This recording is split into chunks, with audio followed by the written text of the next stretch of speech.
Hi friends, welcome to Dhanya's family vlog. അപ്പോൾ ഇത് പരിപ്പ് കൊണ്ട് നല്ലൊരു അടിപൊളി പായസം തയ്യാറാക്കിയാലോ. അതും വളരെ ഈസി ആയിട്ട് നമുക്ക് കുക്കറിൽ തയ്യാറാക്കാമേ.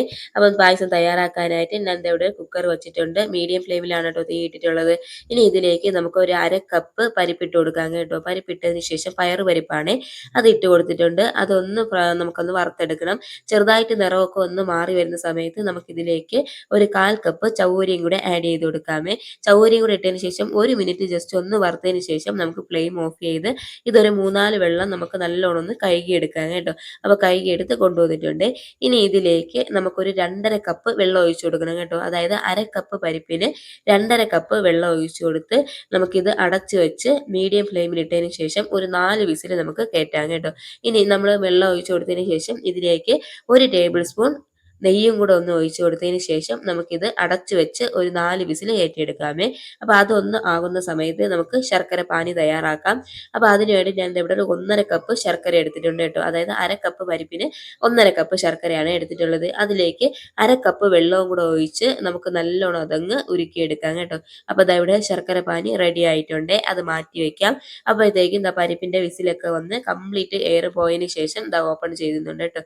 അപ്പോൾ ദാ പരിപ്പും ചവ്വരി എല്ലാം നല്ലോണം അങ്ങ് വെന്ത് വന്നിട്ടുണ്ട്. കണ്ടല്ലോ, ചവ്വരിയൊക്കെ നല്ല കണ്ണാടി പോലെ ആയിട്ടുണ്ട് കേട്ടോ. ഇനി നമുക്ക് തവി കൊണ്ട് ജസ്റ്റ് ആ പരിപ്പൊക്കെ നല്ലോണം അങ്ങ് ഉടച്ചു കൊടുക്കാം കേട്ടോ. പരിപ്പൊക്കെ ഓൾറെഡി നല്ലോണം വെന്തിട്ടുണ്ട്.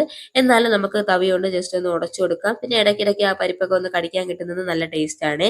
അപ്പോൾ ഇതാ ഞാൻ ഇന്ന് കുക്കറിൽ നിന്ന് വേറൊരു പാത്രത്തിലോട്ട് മാറ്റിയിട്ടുണ്ട് കേട്ടോ. അപ്പോൾ കുക്കർ ചെറുതായതുകൊണ്ടാണ് കേട്ടോ ഞാൻ വേറൊരു പാത്രത്തിലോട്ട് ആക്കിയത്.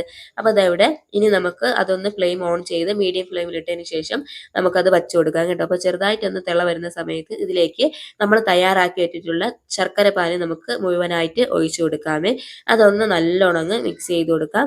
മിക്സ് ചെയ്ത് കൊടുത്തതിന് ശേഷം നമുക്ക് ഈ മധുരമൊക്കെ ഒന്ന് ബാലൻസ് ചെയ്യാനായിട്ട് ഇതിലേക്ക് ഒരു നുള്ള് ഉപ്പിട്ട് കൊടുക്കാം കേട്ടോ. ഒരു നുള്ളൊന്ന് ഉപ്പിട്ടതിന് ശേഷം നമുക്ക് നല്ലോണം അങ്ങ് മിക്സ് ചെയ്ത് കൊടുക്കാം.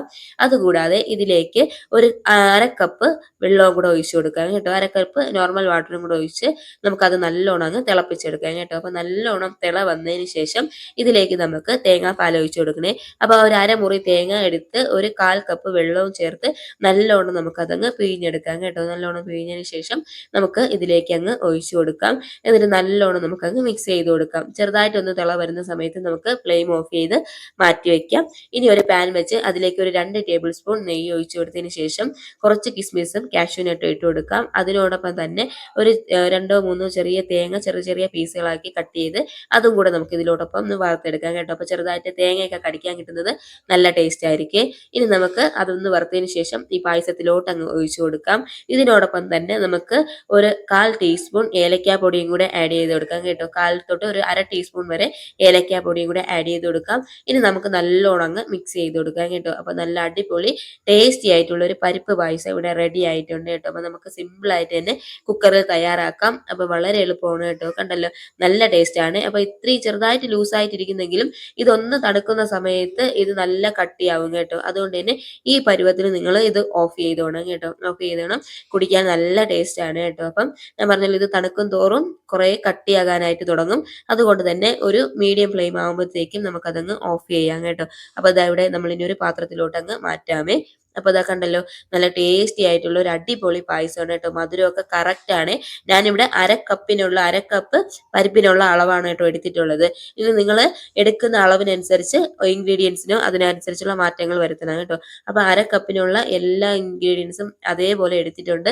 മധുരം എല്ലാം കറക്റ്റ് ആണ് കേട്ടോ. അപ്പോൾ നല്ലൊരു അടിപൊളി ടേസ്റ്റി ആയിട്ടുള്ള ഒരു പരിപ്പ് പായസം ഇവിടെ റെഡി ആയിട്ടുണ്ട് കേട്ടോ. അപ്പോൾ നിങ്ങൾ മസ്റ്റായിട്ടും വീഡിയോ ഫുള്ളായിട്ട് ഒന്ന് കണ്ടതിന് ശേഷം തയ്യാറാക്കി നോക്കൂ. നിങ്ങളുടെ ഫീഡ്ബാക്ക് എന്താണെന്ന് കമൻസ് ആയിട്ട് അറിയിക്കണം കേട്ടോ. അപ്പോൾ മുൻപോട്ട് സിമ്പിൾ ആയിട്ടുള്ള റെസിപ്പീസ് ഒക്കെ ഞാൻ ഇട്ടിട്ടുണ്ട് കേട്ടോ. അപ്പോൾ അതെല്ലാം ഒന്ന് കയറി കണ്ട് ചാനൽ സപ്പോർട്ട് ചെയ്യാനും നിങ്ങളുടെ ഫീഡ്ബാക്ക് കമൻസ് ആയിട്ട് അറിയിക്കാനും മറക്കരുതേ. അപ്പോൾ മറ്റൊരു അടിപൊളി റെസിപ്പി ആയിട്ട് കാണുന്നവരെ താങ്ക് യു. Bye bye.